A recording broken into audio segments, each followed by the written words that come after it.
yourself Dawn, the first of the Legend of the Galactic Heroes series, the series of Space Napoleon versus Space Sun Tzu, in an effort to have the Galactic Empire fight the Space Federation.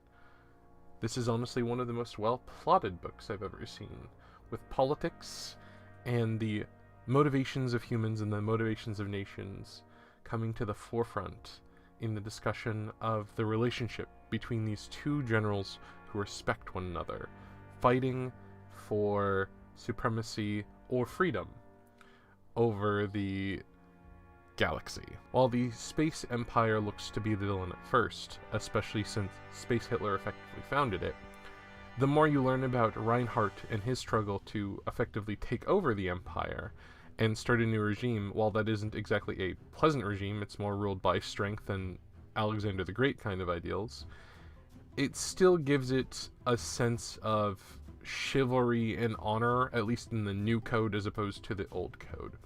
Whereas with the Galactic Federation, they feel like Freedom Land and America and, I don't know, like better human rights and things.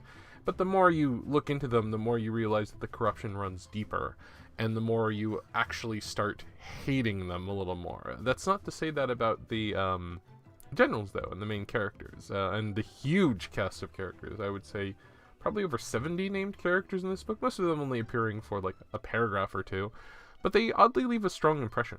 What this book does best is give a sense of culture, a sense of politics, a sense of technology, aka you know where people are fighting and how things are developing, and a sense of people's motivations.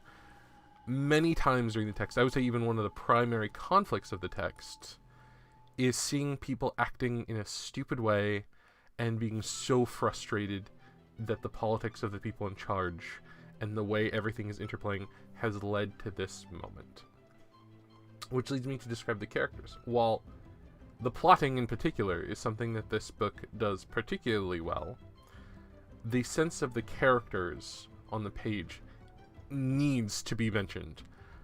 Yang as a character is fantastic as this drunken, kind of alcoholic scholar who was just going to West Point or the military academy to get a degree in history education, but then a war brought him to the ship, and now he's just kind of trying to stay out, to Reinhardt being this diehard chivalric person stuck in effectively a old-fashioned empire run by Space Hitler.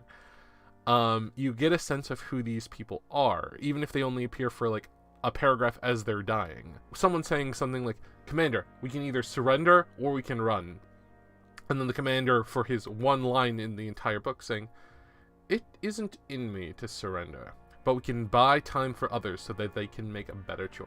If this sense of politics, sense of history, sense of build-up sounds good to you, then I recommend Legend of the Galactic Heroes. I would also recommend this book to any writer who wants to convey a very complex political situation and see the political machinations at play. I don't think I've read a better book that has a sense of how politics affects the world and affects the people in it, and you feeling that as things are progressing forward. There is a sense of righteous anger I have towards the people in charge in this text that I have rarely felt when reading another book. If all of that sounds interesting to you, please give Dawn and the Legend of the Galactic Heroes a check. Or the anime. The 1980s anime is stiff and formal, but the character writing is good and the detail writing is great. And the most recent version of it lacks some of the details, which makes me... I know why characters did something, but they edited it to be simpler, and some of the details, they just do kind of silly shit. But if you're okay with that, the voice acting is better, the animation is good, the cinematography is great, the timing is much better. If you're interested in watching anime over reading the book, I would recommend either of those versions. The 80s is done, the current one is of course not done, but do as you will. And I will see you tomorrow. Excelsior. The height of humanity reaches to the stars. Now there's a sun for everyone, near and far. a binary star pulls us on, and we find that we'll be Icarus before long.